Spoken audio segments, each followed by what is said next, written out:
Right. Symptomatic ovarian benign mass. How's it going to present clinically?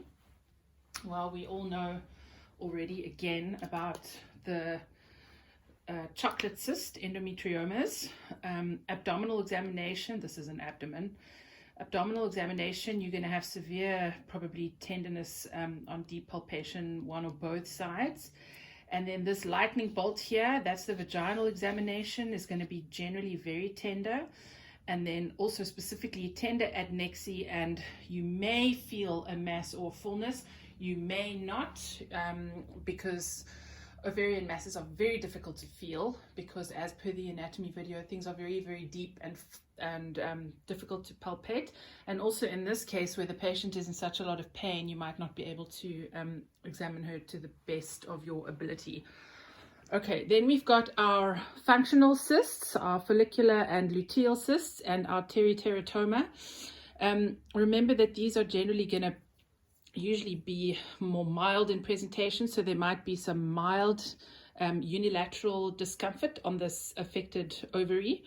And on vaginal examination, a little dotted lightning bolt, there might be some discomfort, and you might be able to feel a mass or fullness.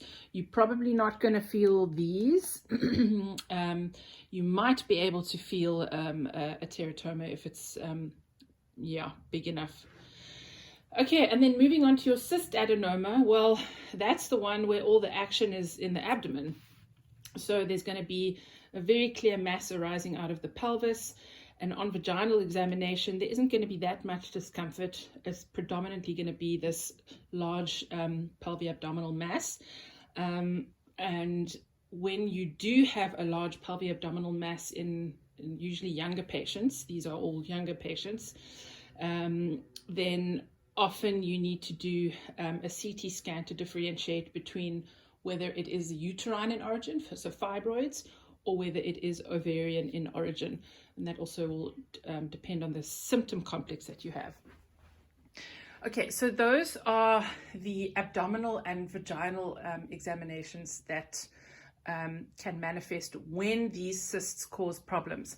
Again, the biggest one with the biggest manifestations is going to be your endometrioma. The exception to that with all the other cysts, and the reason that we sometimes get hysterical about them, is this thing. What's happening here? What's this? What's this? I am demonstrating to you ovarian torsion. And that is one of our biggest concerns about these masses, if they are above a certain size. So the big thing with most of these is, obviously a huge cyst adenoma, that's also going to be putting pressure on the pelvis. It can cause hydronephrosis in the longer term. But these smaller ones, this one's going to persist. These might resolve, but they might persist. And one of our biggest worries is torsion.